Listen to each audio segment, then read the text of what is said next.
নিশ্চিন্তপুরে একটা কলেজ দরকার। কলেজ কারা করলো, কার নামে হলো, এইগুলো আপনাদের দেখার দরকার নাই।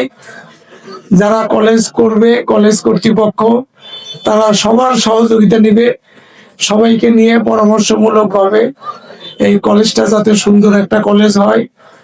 এবং এখন কলেজ করা তো কঠিন, গতানুগতিক যদি কলেজ করতে চান তাহলে কলেজ এটা সহজে হবে না, কিছু এক্সেপশন থাকা লাগবে। আপনার কলেজে কেন ছাত্র ভর্তি হবে?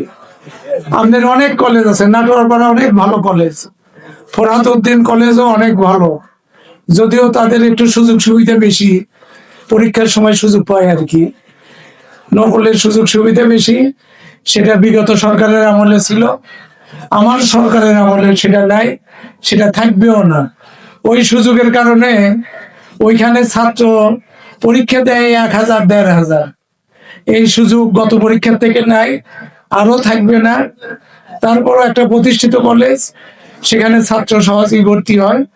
কিন্তু আপনাদের কলেজ এলাকা নতুন, অনেক কথা লিখেছেন এখানে, অনেক কিছু লিখেছেন, সে লেখাটা যাতে লেখাই না থাকে, বাস্তবে যাতে পরিণত হয়। আপনাদের প্রথম টার্গেট হতে হবে যে কলেজ যখন শুরু করলেন, যারা শিক্ষা দান দিবে, আমি মনে করি যে আপনাদের দায়িত্ব শেষ, দায়িত্ব এখন আমার। আজকে তারেক রহমানের যেমন স্লোগান সবার আগে বাংলাদেশ, সেই রকম আমি এমপি, আমি সেলিম রেজা, আমার স্লোগান হলো সবার আগে গাজীপুর।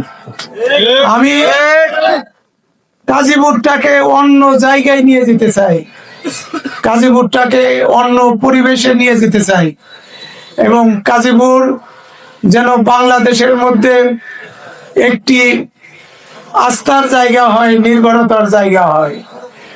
সেটা আমি আমার একার পক্ষে সম্ভব না। আপনার গাজীপুরের নেতৃবৃন্দ যদি আমাকে সার্বিক সহযোগিতা না করে,